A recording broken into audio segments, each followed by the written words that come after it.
A gente vai agora de mais entrevista aqui no Jornal da Rede Alesp. Nós vamos falar com o médico patologista Alex Galoro. Ele fala aí sobre o risco de uma segunda onda de Covid no nosso país. Boa tarde, doutor Alex. Seja bem-vindo aqui ao Jornal da Rede Alesp. E a gente escuta falar dessa segunda onda, depois falam que não existe segunda onda. Explica pra gente direitinho. É real isso? Tem uma segunda onda? Já está acontecendo, doutor? Boa tarde, obrigado pelo convite. E tem tido, né, essa discussão, eu acredito que discussão inclusive teórica sobre se trata de uma segunda onda ou se é a continuação da primeira onda. Eu acredito que isso não seja o principal, né, a discussão do conceito em si, mas sim que, de qualquer forma, tem visto um aumento no número de casos. Então, aquela curva epidemiológica que a gente via com a quantidade de casos, internações e de mortes, já vinha num aspecto descendente e que, de alguns dias ou semanas para cá, essa tendência se reverteu e voltamos a ter uma tendência de crescimento. Então, nesse ponto, eu acho que a importância é essa de termos os cuidados e as precauções, porque aumentou novamente o número de casos. A gente está vendo aí esse aumento do número de casos. A gente tem a possibilidade de ter um novo lockdown. A gente continua ainda nesse processo, né, mas com muito menos adesão. A gente está vendo aí os governos lá na Europa, por exemplo, a França fez aí um lockdown no mês de novembro e o número de casos já diminuiu. Eles estão dizendo, estava escutando hoje as notícias, estão dizendo que já diminuiu e parece que essa segunda onda lá vai ser um pouco menor do que a primeira e tal. O que é possível fazer em termos de cuidados, assim, aqui no nosso caso? Então, eu acho que as abordagens e as intervenções feitas na Europa foram, tanto no primeiro momento como agora, têm sido mais agressivas ou mais radicais em relação ao que pode ser feito aqui no Brasil.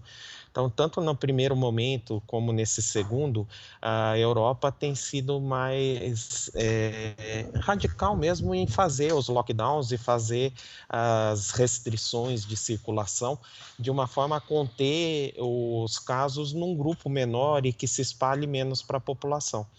Aqui no Brasil, a gente tentou fazer, né, essas restrições, mas tivemos dificuldades tanto financeiras como pelas mensagens e questões políticas, e não tivemos, né, um lockdown como no termo propriamente dito. A gente teve restrições de circulação.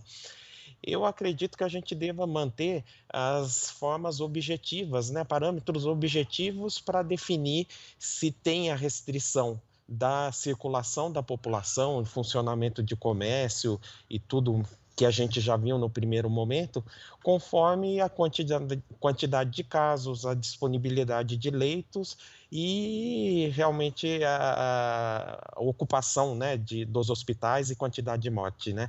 Então, a gente acredito que tenha dados objetivos no próprio governo de São Paulo, com o Plano São Paulo, são dados que têm dado resultado e que devem ser seguidos, né, caso a gente continue com o aumento de casos.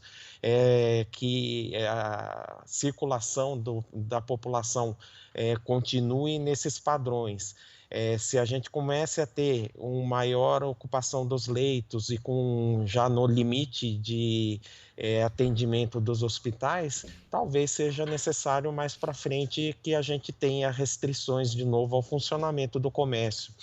Eu, pessoalmente, acredito que a gente ainda tem um tempo para acompanhar e que possa contar com a consciência da população para tentar fazer essa diminuição na circulação sem que tenha que ser uma forma impositiva pelo Estado. Doutor, com a flexibilização, né, reabertura, então, do comércio, restaurantes, então as pessoas acabaram tendo um pouquinho mais uma vida social ali, encontrando com amigos, familiares. Isso, né, a gente já viu que deu, então, o resultado negativo, né, de certa maneira, por conta, então, dos números que aumentam de contaminação. Mas As pessoas relaxaram e começaram a achar que a pandemia tinha acabado e a gente está sofrendo agora resultados. Os hospitais estão ficando lotados, hospitais particulares, públicos. Isso tem pressionado, né, Priscila, o sistema público de saúde, né? A flexibilização acaba dando uma falsa impressão de que está tudo bem, que está tudo normal, que a pandemia acabou e as pessoas acabam agindo dessa maneira? Infelizmente sim, né, a gente percebe isso, e o problema é que, muitas pessoas até têm uma liberalidade maior e acabam estando sempre um passo à frente ao que tem sido recomendado. A recomendação, né, das autoridades tem sido, sim, uma flexibilização, uma possibilidade, né, de, atividades comerciais, alguns tipos de reunião, mas com restrição a reuniões maiores, aglomerações. E não é isso que a gente vê, né? A gente tem visto que uma boa parte da população já avançou em relação a essas restrições e a gente pode ver em alguns casos festas, bares com uma aglomeração, muita gente, pessoal sem máscara, e isso realmente propicia e a gente vê o resultado nos números de casos, de internações, de complicações. O inverno, né? Agora a gente está na época do verão, né? Vamos entrar ainda no verão. Essas mudanças também de temperatura acabam ajudando, prejudicando. A gente sabe que agora que começa um calorzinho, daí as pessoas querem ir para a praia, pegam um feriado, daí querem descer para o litoral e acabam, né, até proliferando a doença, levando doença para lá também, que tem muitos idosos. Tinha essa expectativa, né, desde o início de que o Brasil, até por ter um clima mais quente, que poderia ter uma propagação diminuída do vírus, mas não tem sido visto esse tipo de diferença, né? A gente teve aí um grande número de casos, diferente da Europa, né? Agora a gente está indo para pro verão e com um aumento de temperatura, mas estamos vendo novamente um aumento nos casos de síndromes gripais, entre eles o coronavírus. Então, eu acho que não dá para a gente considerar só essa variável como um fator de controle ou que possa ser uma redução. Se houver realmente essa redução por causa da temperatura, não tem sido significativa a ponto de impedir o contágio, né? O contágio acontece por outras formas, né? O contato direto pelas gotículas e pela presença do vírus nos ambientes, e isso acaba acontecendo tanto no inverno como no verão. Muita gente fala que essa segunda onda está chegando no Brasil, que o pico aí vai ser na época do Natal, né? Como é que o senhor vê essa afirmação?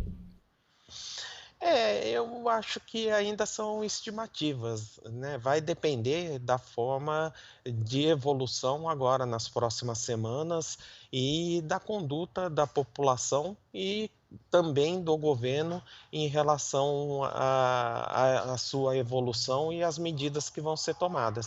Eu acho que, de qualquer forma, são estimativas que a gente não tem como garantir ou confirmar e como vai acontecer, porque vai depender mesmo das medidas e de como a população se comporta. Tá certo, doutor. Muito obrigado aí pela sua participação. Doutor Alex Galouro, médico patologista clínico. Muito obrigado pelas suas informações aqui no Jornal da Rede Alesp. Eu que agradeço. Obrigada, ótimo dia.